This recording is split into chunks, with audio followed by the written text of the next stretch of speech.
వందనాలు. మరి యొక్క మంగళవారం దేవుని వాక్యాన్ని బైబిల్ స్టడీ కార్యక్రమాన్ని జరుపుకోవడానికి దేవుడు మనకిచ్చిన ఈ ఆధిక్యతను బట్టి దేవునికి వందనాలు. మరి ఈ దినం ప్రార్థనతో ఈ యొక్క కూటాన్ని ప్రారంభం చేసుకుందాం. మమ్మల్ని మిక్కిలిగా ప్రేమిస్తున్న మా పరలోకపు తండ్రి, నీ ఘనమైన, నీ మహోన్నతమైన, నీ ఉన్నతమైన నామానికి మరొకసారి వందనాలు, స్తోత్రాలు. మమ్మల్ని మీరు దీవించి, ప్రేమించి, ఆశీర్వదించి ఈ సాయంకాల సమయంలో నీ సన్నిధిలో మేము ఉండగలగటానికి మీరు మాకు ఇచ్చిన ఆధిక్యతను బట్టి నేను స్తుతిస్తున్నాం తండ్రి. మా ప్రభా, మా జీవితాల్లో ఇంకొక సాయంకాలాన్ని దయచేసి నీ వాక్యాన్ని, నీ యొక్క మా ప్రభా మరి పరిశుద్ధమైన గ్రంథాన్ని ధ్యానించడానికి మీరు మాకు ఇచ్చిన ఈ యొక్క శ్రేష్టమైన సమయాన్ని బట్టి నీకు వందనాలు. ప్రజలు మా ప్రభా మరి విశ్వాసులు ఆయా రీతులుగా ఆయా పనుల మీద మా ప్రభా వారి యొక్క పనుల మీద వారు నాయన ఆసక్తి చూపుతూ మరి మా నాయన వారి సమయాన్ని వెచ్చిస్తూ మా ప్రభా మరి వారి కాలాన్ని గడుపుతూ ఉంటుండగా నీ ప్రియమైన బిడ్డలంగా నీ వాక్యాన్ని ధ్యానించాలని, నీ వాక్యంలోని పారమార్థిక సత్యాలను మేము వినాలని, మరి మా తండ్రి ఆ వాక్యంలోని పారమార్థిక సత్యాలను మేము గ్రహించి మా జీవితాలకు అన్వయించుకోవాలని మీరు మాకు రాయించిన ఈ శ్రేష్టమైన పరిశుద్ధమైన గ్రంథాన్ని ధ్యానించాలని వచ్చిన వారిని బట్టి నేను స్తుతిస్తున్నాం. మరి మా తండ్రి, ఈ లోకంలో ఉన్న ఏ గ్రంథము కూడా ఇవ్వలేని శ్రేష్టమైన ఆశీర్వాదం, కనువిప్పు మీ యొక్క పరిశుద్ధమైన గ్రంథం మాకు కలుగజేస్తుండగా నేను స్తుతిస్తున్నాం. ఒకరి జీవితంలో నీకు సృష్టికర్తమైన మీకు మా నాయన దగ్గర కావడం, మరి మా తండ్రి నిన్ను మెప్పించడం, నిన్ను సంతోషపరచడం, మీరు కోరుకున్నవేంటో మేము తెలుసుకోవడం మా జీవితాలకు అతి ప్రాముఖ్యమై ఉంటుండగా ఈ బైబిల్ స్టడీ కార్యక్రమంలో ఆదికాండం నుంచి ఇప్పుడు దాకా అనేక రీతులుగా మీరు మాతో మాట్లాడుతున్నందుకు నీకు వందనాలు. ఎన్నో కుటుంబాలు, ఎన్నో మా ప్రభా మరి ఆత్మలు మరి మా నాయన మరి నీ యొక్క గ్రంథాన్ని, నీ యొక్క వాక్యాన్ని గ్రహించగలగటానికి మీరు కృప చూపారు.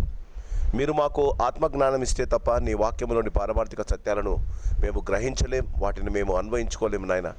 కాబట్టి మేము చదువుతుండగా, మేము ధ్యానిస్తూ ఉంటుండగా మీ వాక్యాన్ని సరైన రీతిగా మేము అర్థం చేసుకునే భాగ్యం మీరు మాకు దయచేయండి. ఇది మా కొరకై మీరు రాయించారని, వాక్యంలోని ప్రతి పారమార్థిక సత్యము మేము ఈ దినాల్లో కూడా వాటిని పాటించగలుగుతామని, తరచుగా మీ వాక్యము ఈనాటి దినాలకు సరిపోయిన రీతిగా మీరు చేస్తున్నందుకు నీకు వందనాలు చెల్లిస్తుంటున్నాం తండ్రి. ఈ సాయంకాల సమయంలో వచ్చిన వారిని బట్టి నీకు వందనాలు. ఇంటిలో ఉండి వాక్యాన్ని వింటున్న వారిని మీరు దీవించండి. మా కుటుంబములను మీరు ఆశీర్వదిస్తున్న విధానం బట్టి నీకు వందనాలు. ఆరోగ్యము, బలము, శక్తినివ్వండి. మేము నీ కొరకై జీవించడానికి సహాయం చేయండి. మరి గతించిన 2 రోజులు మీరు మాతో పాటు ఉండి మరి సంఘానికి మీరు దయచేసిన దర్శనాలలో అతి శ్రేష్టమైన దర్శనం నాయన, మరి నీ యందు విశ్వాసం ఉంచిన మా ప్రభు విశ్వాసులకు బాప్తిస్మము అనుభవంలోనికి తీసుకొని రావడం, వారిని కుటుంబంలో చేర్చుకోవడం, వారు నీ కొరకై జీవించగలగటానికి వారిని ప్రోత్సహించడం, సంఘానికి, సంఘ సభ్యులకు మీరు దయచేసిన ఈ శ్రేష్టమైన అవకాశాన్ని బట్టి మా ప్రభా మీరు దయచేసిన ఆ యొక్క శ్రేష్టమైన తరుణాన్ని బట్టి కూడా నేను స్తుతిస్తున్నాం. 5 మంది బిడ్డలు మరి మా ప్రభా నీ పేరట బాప్తిస్మం పొంది ఉంటుండగా ఆ బిడ్డలను మీరు దీవించండి. వారి జీవితాలలో ప్రథమ స్థానము నీకిచ్చి నీ వాక్యానికి, మీ యొక్క మాటలకు మరి మా తండ్రి వారు విధేయులై నీ కొరకై జీవించగలిగిన కృప దయచండి. వారిని కనిపించిన తల్లిదండ్రులను ప్రోత్సహించిన సంఘాన్ని మీరు దీవించి కాపాడండి. మా ప్రభా మరి మా చివరి గమ్యం అదే ఉండి సంఘములో అనేకులు మిమ్మల్ని తెలుసుకొని మీ యొక్క కుటుంబంలో, ఎత్తబడే కుటుంబంలో వారు కూడా చేర్చగలగటానికి సంఘము దాని విషయమే ఆలోచించి మా ప్రాధాన్యపడటానికి మీ సహాయం దయచేయండి.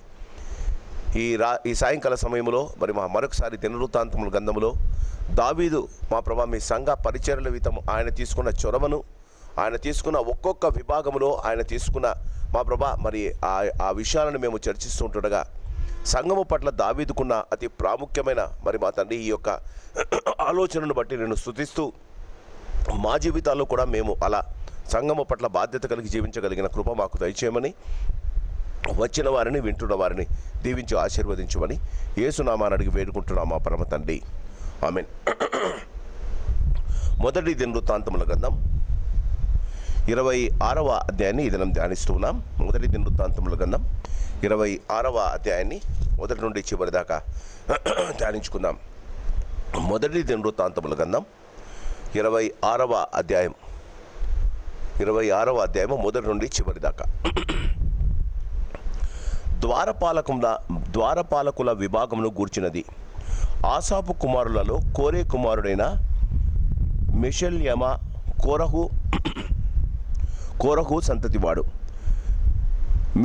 మెషల్యమ కుమారులు ఎవరనగా జకర్యా జ్యేష్ఠుడు, యదీయాయేలు రెండవవాడు, జెబద్యా మూడవవాడు, యత్నీయేలు నాలుగవవాడు, ఏలాము 5వ వాడు,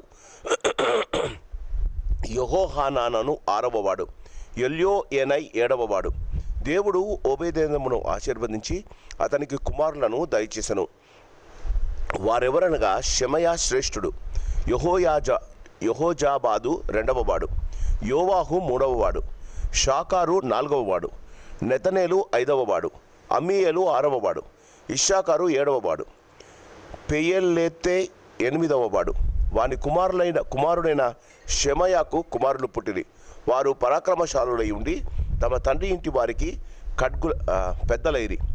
షెమయా కుమారులు ఒత్ని, రెఫాయేలు, ఓబేదు, ఎల్జాబాదు.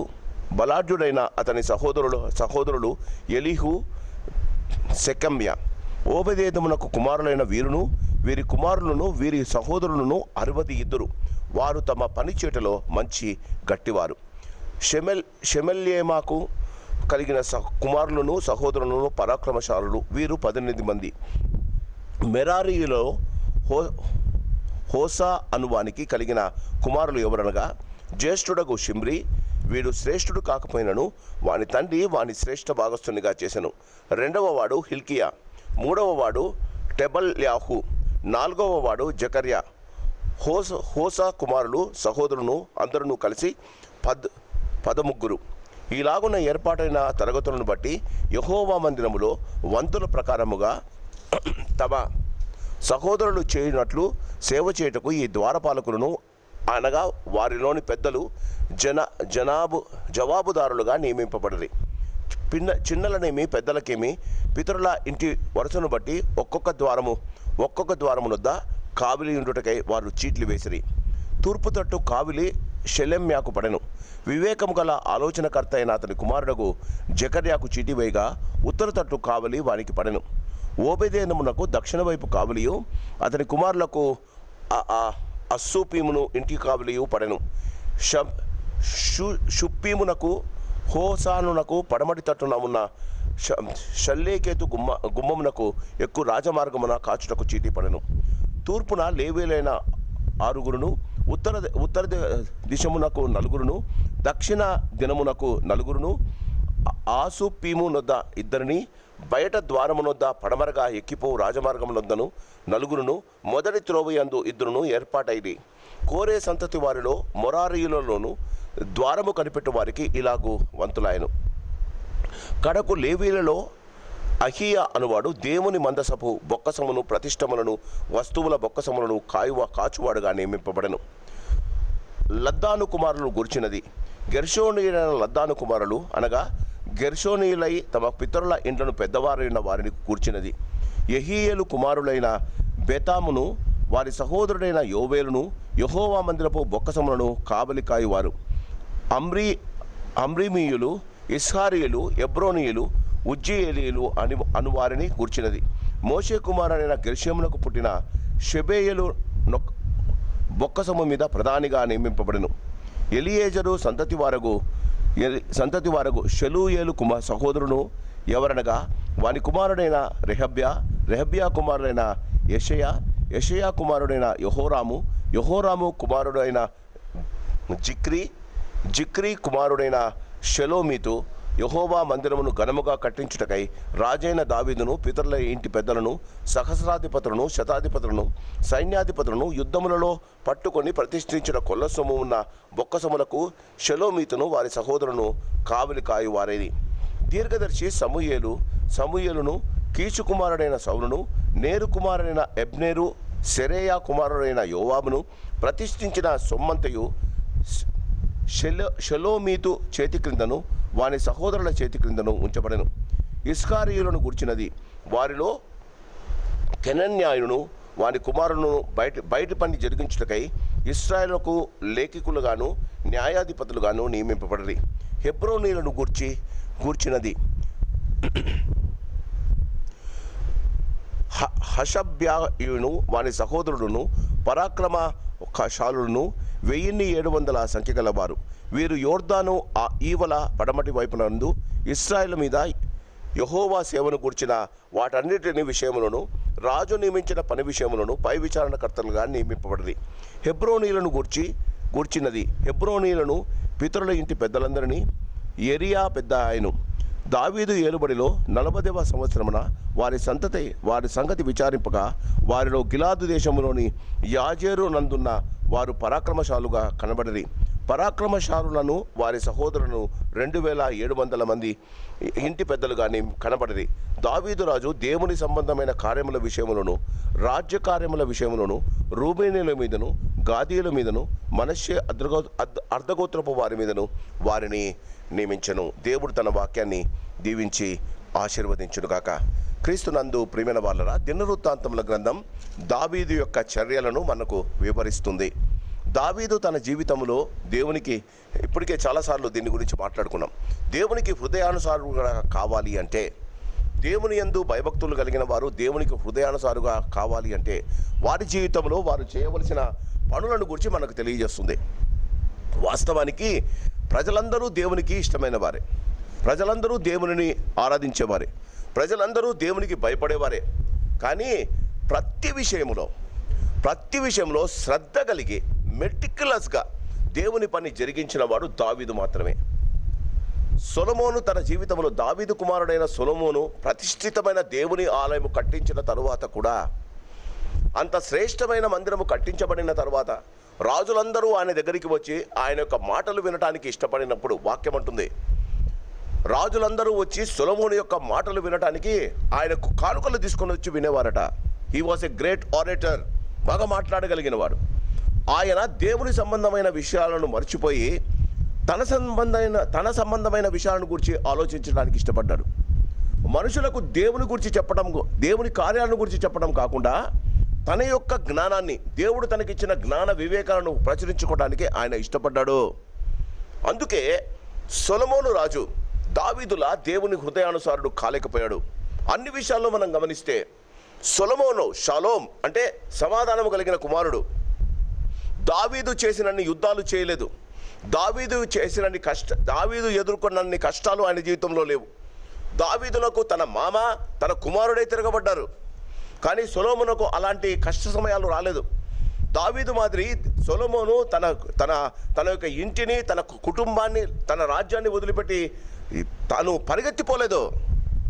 దేవుడు ఆయనకు అతి శ్రేష్టమైన సమృద్ధి అయిన సహాయము చేస్తూ ఆయన జీవితాన్ని చాలా సంతోషంగా సమాధానంగా ఉండగలగడానికి దేవుడు సొలొమోనుకు అవకాశం ఇచ్చాడు. దీనిని బట్టి మన జీవితాల్లో ఏమని అర్థమవుతుందంటే, దేవునికి మనం హృదయానుసారుడు కావాలి అంటే, దేవుని వాక్య ప్రకారంగా మనం జీవించాలి అంటే మనకు ఆటుపోట్లు అవసరం. మన జీవితాల్లో ఆటుపోట్లు, కష్టాలు, ఇరుకులు, ఇబ్బందులు, మనం ఆలోచించలేని పరిస్థితులు కూడా మనం వెళ్తున్నామంటే అలాంటి సమయంలో మాత్రమే మనం దేవుని గురించి ఎక్కువ ఆలోచిస్తాం. దేవుడు నీకు శాంతిని, సమాధానాన్ని, సమృద్ధిని, నీ కుటుంబము సంతోషంగా సమాధానంగా నీవు ఉన్నావని నువ్వు అనుకున్నప్పుడు మనం దేవుని గురించి చాలా తక్కువగా ఆలోచిస్తాం. When God gives you everything you feel that you don't need God. దేవుడు నీకు సమృద్ధిని ఇచ్చిన తర్వాత, కుమారులు కుమార్తెలు పెద్ద చదువులు చదువుతున్నప్పుడు, నీ జీవితంలో కావలసిన శాంతి సమాధానము నీకు దొరికినప్పుడు నీవు దేవుణ్ణి వదిలిపెడతావేమో జాగ్రత్తగా చూసుకోవాలి. అందుకే ఇంత విపులంగా రాశారు.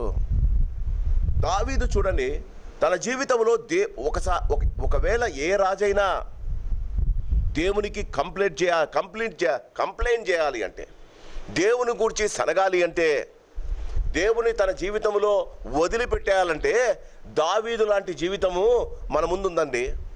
దావీదు పడినన్ని కష్టాలు తన జీవితంలో సౌలు రాజు ఉన్నంత కాలం దావీదు తన ఇంటిని వదిలి ఒక పిచ్చుక వలె పరిగెత్తడం మనం చూస్తాం. ఎక్కడ కనబడితే అక్కడ అదుల్లాం గుహలో మరి తన తల్లిదండ్రులను కూడా కాపాడుకోలేని పరిస్థితులలో, తనను ప్రేమించి తనకు సహాయం చేయన యాజకులు సౌలు చేత చంపబడుతున్నప్పుడు ఏమీ చేయలేని పరిస్థితుల్లో, అలాంటి పరిస్థితులు దావీదును దేవునికి దగ్గర చేశాయి.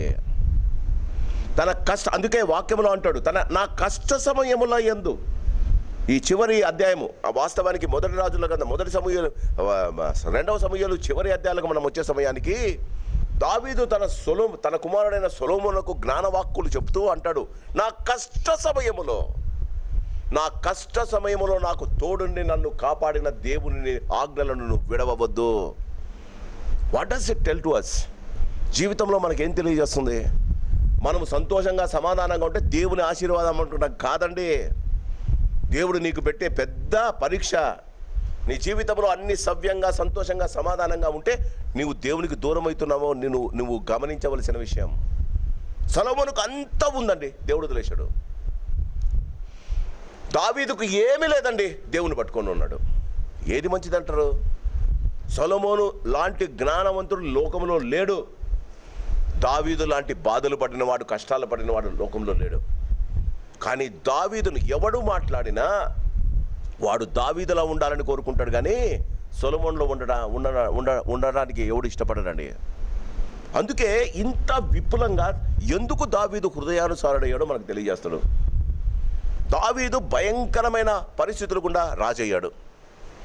ఆయన ఎక్కడో వేరే ఊర్లో, అంటే ఆయన దాగుకొని ఉండినప్పుడు సౌలు ఆయన కుమారుడైన యోనాతాను చచ్చిపోతారు. చివరి అధ్యాయం, మొదటి సమూయేలు గ్రంథం చివరి అధ్యాయం. సౌలు చనిపోతాడు. సౌలు వాళ్ళ కుమారుణ్ణి చంపేసి వారు తలను తీసుకొని వెళ్ళి ఫిలిష్తీయులు ఆయన గోడను, ఆయన శరీరాలను, ఆయన మొండాన్ని అంటే బాడీని గోడకు తగిలిస్తారు. ఆ పరిస్థితుల్లో ఎవరో వర్తమానము పంపుతారు దావీదుకు, మీ మామ అయిన సౌలు నీ స్నేహితుడైన యోనాతాను యుద్ధంలో చనిపోయాడని. 2వ సమూయేలు మొదటి గ్రంథం వాళ్ళని గురించి శ్లోక గీతం రాస్తాడు. నా సహోదరా యోనాతాన, స్త్రీ ప్రేమ కంటే నీ ప్రేమ శ్రేష్టమైనదయ్యా అని ఆయనను గురించి ఏడుస్తూ రాస్తాడు పాట. అప్పటిదాకా భయంకరమైన పరిస్థితుల్లో ఉన్న దావీదు, ఆయన సౌలు రాజ్యము చేసినంత కాలము తన కుటుంబంతో కానీ, తన తల్లిదండ్రులతో కానీ, తన సహోదరులతో కానీ లేడండి. సౌలును చంపుతాడని చివరికి అష్షూరు రాజు దేశానికి కూడా పారిపోయాడండి. అక్కడికి వెళ్ళి అష్షూరు రాజు సేవకులు ఆయన పట్టుకొని వెళ్తే మనకు తెలుసు, పిచ్చివాని వల్ల గడ్డ మీద జొల్లు కార్చుకున్నాడు. అలాంటి పరిస్థితుల్లో నుంచి వచ్చినవాడు తనకు భయంకరమైన శత్రువైన సౌలు చనిపోయిన తర్వాత దేవుడు రాజ్యం ఇస్తే ఏం చేయాలండి చెప్పండి? ఒక థ్యాంక్స్ గివింగ్ ప్రేయర్ పెట్టుకొని తన కుటుంబాన్ని, తన భార్యలను, తన పిల్లలను, తనతో పాటు ఉన్న ఎక్కడో దిక్కులకు ఒక్కొక్కరు ఉన్నారు భార్య పిల్లలు, వారిని పిలుచుకొని వచ్చి తనకు ఒక నగరును కట్టుకొని, ఇన్ని రోజులు నేను పరిగెత్తానయ్యా వీరిని వదిలిపెట్టేసి, ఇప్పుడు నా కుటుంబం ఇచ్చావయ్యా, నీలాంటి దేవుడు లేడని పాటలు పాడాలి కదండి. తను రాజ్యానికి వచ్చిన వెంటనే మొట్టమొదట ఆయన ఆలోచించింది తనను కాపాడిన దేవుణ్ణి, తనకు దూరమైన భార్యాపిల్లలను కాదు, తనను కాపాడిన దేవుని గురించి ఆలోచించాడు. మన జీవితాలలో మనము దేవుని గురించి ఆలోచించి, దేవుని సన్నిధిని గురించి ఆలోచించకపోతే క్షమించండి, మీ పిల్లల భవిష్యత్తు బాగుండదు కాక బాగుండదు. మన జీవితాల్లో జాగ్రత్తగా ఉండాలి. ఎందుకంటే దేవుడు నీ జీవితంలో మొట్టమొదటి స్థానం తీసుకోకపోతే నువ్వు ఎంత ఆర్జించినా, ఎంత ప్రార్థించినా వ్యర్థమని గమనించాలి. మన దేవుడు రోషము కలిగిన దేవుడు, మన దేవుడు జెలస్ గాడ్. ఆయన స్థానాన్ని ఎవరికిచ్చినా ఆయన ఇష్టపడడు. పిల్లోళ్ళని, భర్తలని, భార్యలని దేవుడి సంఘానికి రాకపోవడం దూరమైపోద్దు, రాకపోవడం దేవుడు గమనిస్తున్నాడు, గమనించాలి మన జీవితాలలో. అందుకే నేను చెప్తున్నా, నీవు if you wanted to be with God, be with God.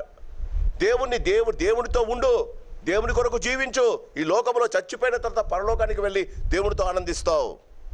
లేదా దేవుని వదిలేయి. సొలొమోను మొదలై లోకంలో కావలసినంత 1000 మంది భార్యను చేసుకున్నాడు, తనకిష్టం వచ్చినదంతా అనుభవించాడట. అసలు అలా అనుభవించు, ఎలానూ నరకానికి వెళ్తావుగా. ఆలోచించాలి, మన జీవితాల్లో ఆలోచించాలి. మనము ఒక కాలు దేవుని మీద, దేవుని పడవలో, ఇంకొక కాలు సాతాను పడవలో పెట్టలేమండి. మన జీవితాల్లో ఆలోచన, either you wanted to be with God or you wanted to be with the world. దేవుడు కావాలా, క్షమించండి, దయ్యము కావాలా. అందుకే నేను సాయంకాలం వచ్చి, మొన్న చదువుకొని వెళ్ళా, సాయంకాలం వచ్చి దీని గురించి ఆలోచిస్తున్నప్పుడు దేవుడు నాతో చెప్పాడు, టెల్ టు యువర్ చర్చ్, మీ సంఘానికి చెప్పండి, ఉంటే నాతోనే ఉండమనండి, లేకపోతే లోకంతోనే ఉండమనండి. నీ భార్య, నీ భర్త, నీ పిల్లలు, వాళ్ళని గురించి ఆలోచిస్తున్నాడు. క్రీస్తునందు ప్రియమైన వాళ్ళరా, మొదట దేవుని గురించి ఆలోచించాడు, తర్వాత దేవుని ప్రజలైన 12 గోత్రాల గురించి ఆలోచించాడు. చాలాసార్లు చెప్పాను మీకు, 12 గోత్రాలు తనకు అసలు బంధువులే కాదు, కానీ దేవుని ప్రజలు. వారు 12 గోత్రాలు దేవుని ప్రజలు. ఆ 12 గోత్రాల్లో బెన్యామీను గోత్రం భయంకరంగా దావీదును చంపాలని ట్రై చేశారు. అయినా వాళ్ళని కూడా పిలుచుకున్నాడండి. అందుకే ఇంత విపులంగా ఉంది బైబిల్లో. క్రీస్తునందు ప్రియమైన వాళ్ళరా, మొదట దేవుని గురించి ఆలోచించాడు, తర్వాత దేవుని ప్రజల గురించి ఆలోచించాడు, తర్వాత ఎక్కడో బయట వేరే దేశంలో ఉన్న దేవుని యొక్క మందసాన్ని గురించి ఆలోచించాడు. అందులో దేవుడిచ్చిన 10 ఆజ్ఞలు ఉన్నాయని ఆయనకు తెలుసు. ఆ మందసంలో ఒకవేళ మందసాన్ని నేను తీసుకొని, ఆ యొక్క మందసాన్ని తీసుకొని వస్తే నాతానుని పిలిచి అంటాడు, దేవుని మందసాన్ని నేను తెచ్చుకుంటే, దేవుని మందసాన్ని తెచ్చి నేను డేరాల్లో పెడితే, నేనేమో భవంతుల్లో జీవిస్తున్నా, దేవునికి ఒక గుడి కట్టొద్దా? దేవునికి ఒక మందిరం వద్దా? దాని తర్వాత తన కుటుంబాన్ని గురించి ఆలోచించాడు. మనమండి, మనకి ఏదైనా జరిగితే, మన జీవితాల్లో ఏదైనా కష్టం వస్తే, మనము ఎక్కడైనా బయట నుండో లేకపోతే ఏదో కష్టం నుండో బయటకు దేవుడు మనల్ని కాపాడి తిరిగి తీసుకొని వస్తే, హాస్పిటల్ నుంచి నేను వచ్చాను అనుకుందాం, హాస్పిటల్ నుంచి నేను ఇంటికి వచ్చిన తర్వాత నా కుటుంబం వారు నా పక్కన ఉండాలి, నాకు సేవ చేయాలని కోరుకుంటాం. దావీదులా దేవుని గురించి, దేవుని యొక్క ఆలయం గురించి మనం ఎప్పుడైనా ఆలోచించామా? అందుకే దేవునికి హృదయానుసారం కాలేకపోతున్నాం. దేవుని ఆలయం గురించి ఆలోచించాడు. దేవుని ఆలయం గురించి ఆలోచించిన తర్వాత ఇంకా ఏం కట్టలేదండి. ఆలోచించిన వెంటనే నాతను వచ్చాడు. ఏమంటాడు? నువ్వు కట్టకూడదు అంట. దేవుడు చెప్పాడు, you are not suppose to build. నువ్వు చాలా నువ్వు రక్తం మొలికించావు కాబట్టి నువ్వు కట్టకూడదు. నీవు నేనంటే నీకు గడదామనుకుంటే, అంతేనా? నీకు గడదామనుకుంటే కట్టొద్దని నాతో అంటావా? పోనీలే, నా పని నేను చూసుకుంటా, నా భార్య పిల్లలను బాగా చూసుకుంటా. సమూయేలు 2వ అధ్యాయంలో అంటాడు, అయ్యా కట్టొద్దని చెప్పినావయ్యా, అయినా గొర్రెల దొడ్డిలో ఉన్న నన్ను తీసుకొని వచ్చి నన్ను రాజుగా చేయడానికి నేను ఏ పాటి వాడిని? మా నాన్న కుటుంబం ఏ పాటిదయ్యా? అదండి థ్యాంక్స్ గివింగ్. కట్టొద్దన్న తర్వాత మన జీవితంలో ఒక్క మాట ఎవరైనా అంటే సంఘానికి రాం, సంఘంలో దేవుని వదిలేస్తాం. క్రీస్తునందు ప్రేమ వల్ల జాగ్రత్తగా ఉండాలి. దావీదు ఎప్పుడైతే కట్టొద్దు అన్నాడో అప్పటి నుండి బాగా గమనించండి, ఎప్పుడైతే దేవుడు కట్టొద్దు అన్నాడో ఎర్లియర్ స్టేజెస్, తను రాజు అయిన సమయంలోనే కట్టొద్దు అంటేనే కావలసిన సరంజామా కొరకు ఆలోచిస్తున్నాడు. దేవుని మందిరము కట్టబోతుంది, నా కొడుకు కడతాడు. అప్పుడు ఇంకా సొలొమోను పుట్టలేదండి. నీ కడుపున పుట్టిన వారు కడతాడని నాతో నుంచి చెప్తాడు. అప్పటికే చాలామంది ఉన్నారు. అబ్షాలోము, అబియా వీళ్ళందరూ ఉన్నారు. అదోనియా వాళ్ళందరూ ఆయన దావీదు కుమారులు. దేవుడు అంటాడు, నీ కడుపున ఒకడు పుడతాడు. అప్పుడు ఇంకా బెత్షెబా దొరకలే ఆయనకు. క్రీస్తునందు ప్రేమ వలన గమనించాలి. ఆనాటి నుండి బంగారము, వెండి, వెలగల రాళ్ళు, చెక్కలు కావలసిందాన్ని తీసి దేవుని కోసం పోగు చేస్తున్నాడండి. What is this heart? దావీదు యొక్క హృదయం ఏంటా? అందుకే దేవుని హృదయానుసారుడు అండి. దేవుడికి ఏది కావాలో దాని గురించి ఆలోచిస్తాడు. మనం భార్యకేం కావాలి, కొడుకేం కావాలి, కూతురుకేం కావాలి కదండి. లాస్ట్ ప్రిఫరెన్స్, క్షమించండి, మన లిస్టులో ప్రిఫరెన్స్ లిస్టులో లాస్ట్ ఈజ్ గాడ్, అంతేనా? అందుకే మనం ఎంత ప్రార్థన చేసినా దేవుడు వినడండి. ఎప్పుడైతే దేవుని మందసాన్ని, దేవుని మందిరాన్ని గురించి ఆలోచించాడో మొట్టమొదట యాజకుల గురించి ఆలోచించాడు. అహరోను సంతతిలో వంతులు వేసి, మీకు చెప్పగా 16 తరగతులను పెట్టాడు.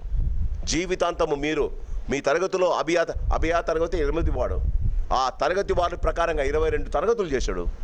ఆ తరగతుల ప్రకారంగా వారు యాజకులు పనిచేయాలి. తరగతుల తర్వాత పని చేయడానికి ఎవరో, లేవీలలో పని చేయడానికి ఎవరో, వారిని గురించి ఆలోచించాడు. దాని తర్వాత క్రీస్తునందు ప్రేమైన వాళ్ళ ఈ దినం మందిరం కట్టలే, మందిరం ఇంకా బిల్డ్ కాలే. మందిరము బిల్డ్ కాకముందే ద్వారపాలకులను పెట్టుకుంటామా? నువ్వు ఇంకా ఇల్లు కట్టిలే, నీ ఇంటికి 6,000 మంది సేవకులను, ద్వారపాలకులను పెడతారండి. వీళ్ళు ఉండాల్సిందే అని ద్వారపాలకులుగా నియమించి వేశాడు. బాగా గమనించండి. ద్వారపాలకులు ఎవరో తెలుసా? కోరహు కుమారులు. మోషేకు అహరోనుకు తిరగబడిన వారు. ఆ కోరహు కుమారులను వారు లేవి గోత్రికులు. వారిని దేవుని మందిరం దగ్గర పని చేయించాలి. ఆలోచించండి, ఆయన ఎంతగా దేవుని గురించి ఆలోచించాడో గమనించండి. క్రీస్తునందు ప్రియమైన వాళ్ళరా 26వ అధ్యాయానికి వద్దాం. 26వ అధ్యాయము మొదటి వచనము, ద్వారపాలకుల విభాగమును గూర్చినది. క్రీస్తునందు ప్రియమైన వాళ్ళరా, ఎన్ని ద్వారాలు ఉండాలా, ఆ ద్వారాలకు దగ్గర ఎవరెవరు ఎంతెంతమంది ఉండాలా, ఆ ద్వారానికి ఎలాంటి వారు ఉండాలా, బాగా ఆలోచించండి. దేవాలయానికి కావలి ఉంచడం, ద్వారము ఎవడు తెరవాలి, ఎవడు ముయ్యాలి, ఎవడు తెరవాలి, ఎవరు ముయ్యాలి అనేది కూడా దేవాలయం కట్టబడకముందు ఎవరన్నా ఆలోచిస్తారండి? మనం ఇల్లు కట్టుకునేటప్పుడు ఫ్రంట్ డోర్ పెద్దది పెడదాం అనుకుంటాం, అంతేనా? ప్రూఫ్ ఇస్తాడు వాడు, పెద్ద డోర్ పెట్టుకుందాం అనుకుంటాం. బాగా గమనించండి, ఇల్లంతా కన్స్ట్రక్షన్ అయిన తర్వాత ద్వారం కోసం పోతాం, అంతేనా? డోర్ కోసం పోతాం. మనం అనుకున్న పెద్ద డోరు ఎవడన్నా మంచి చెక్క, గంధపు చెక్కో లేకపోతే రోజు వుడ్డో, అంత లేకపోతే ఇంక మంచి మంచి మంచి చెక్క ఏదైనా తీసుకొని చేయడానికి ట్రై చేస్తాం. ఇక్కడ ద్వారము ఎన్ని ద్వారాలు ఉండాలి, ఏ ద్వారానికి ఎవరిని పెట్టాలి, ఏ కుటుంబం వారు ఆ ద్వారానికి కావలి గాయాలి, వాళ్ళ కొడుకైన సొలొమోనునకు ఈయనే రాసిస్తున్నాడండి. Again I wanted to tell you, ఇంకా దేవాలయం కట్టబడలే. ఒక్కొక్క ద్వారానికి ఎవరు ముయ్యాలి, ఎవరు తెరవాలి. క్రీస్తునందు ప్రియమైన వాళ్ళ, ఒకవేళ ఆ దేవాలయం 3 విషయాలు ఆలోచించాడు. మొదటిది, ద్వారపాలకులు ఎవరు ఉండాలి. రెండవది, తెచ్చిన అర్పణలు ఎవరి చేత పెట్టాలి, ఎవరి దగ్గర పెట్టాలి.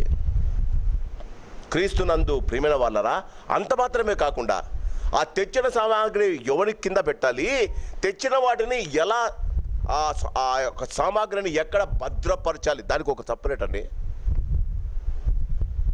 క్రీస్తునందు ప్రియమైన వాళ్ళరా, ప్రతి అంటే యాజకులు బలులు అర్పించడానికి అవసరమైన సరుకులన్నీ, సామాగ్రిని సమకూర్చి ఏది పరిశుద్ధమైనదో, ఏది దేవుని మందిరంలో ఉండవలసిందో దాన్ని తీసుకొని దానికి బొక్క సభలు అంటే స్టోరేజ్లు అండి, స్టోర్ హౌసెస్ కట్టాడండి.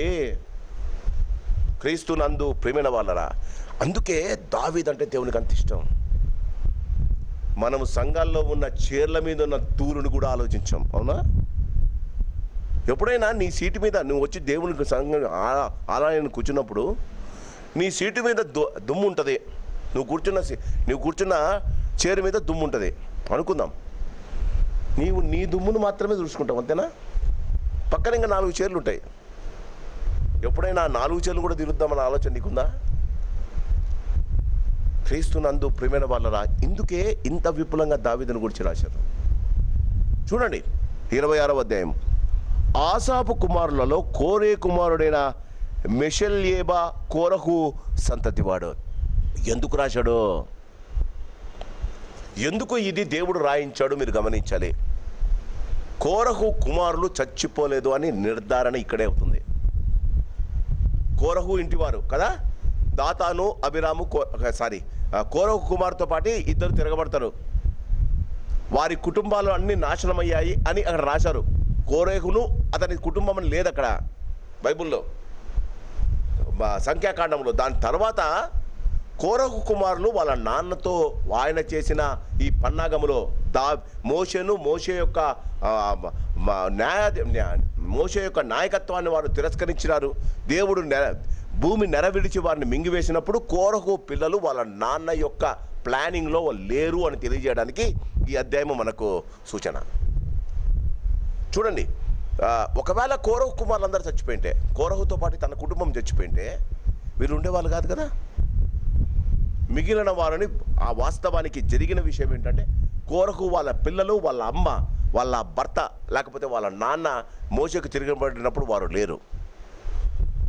నెరవిడిచి భూమిని మింగినప్పుడు కోరహు కుమారులు వాళ్ళ తల్లి దేవుని చేత లేకపోతే ఆ భయంకరమైన సన్నివేశంలో వాళ్ళు పాలు పంపులు పొందలేదు కనుక దేవుడు వారిని నాశనం చేయలే. కానీ చాలాసార్లు చెప్పా, మోషే అహరోనులు ఈ బతికిపోయిన కోరహు కుమారులను వారిని వెలివేశారు, వారిని బయట పెట్టారు. వాళ్ళ నాన్న చేసిన భయంకరమైన ద్రోహములో వీరికి పాలు పంపులు లేవు. కానీ వారి నాన్న చేసిన పనిని బట్టి వారిని ఆ ఇశ్రాయేలీయులు వారు ఇంకా కనానుకు వెళ్ళలే. ఈ కోరహు కుమారులను బయటపెట్టారు. వారు సమాజంతో ఉండటానికి వాళ్ళు ఒప్పుకోలే. కానీ దావీదు వారు చేసిన అతి శ్రేష్టమైన పనులను బట్టి, దేవుడు వారికి ఇచ్చిన తలాంతులను బట్టి, దేవుని గురించి వారికి ఉన్న ప్రేమను బట్టి, భక్తి విశ్వాసాలను, వారు రాసిన కీర్తనలను బట్టి వాళ్ళను లోపలికి తేలే, వాళ్ళను ద్వారపాలకులుగా ఉంచారు. 84వ కీర్తన కోరహు కుమారులు రాసింది. యెహోవా మందిరమును చూడవలనని నా హృదయమును నా మనస్సును కేకలు వేయుచున్నది. జీవము గల దేవుని ఒకసారి చూడండి 84వ కీర్తన. 84వ కీర్తన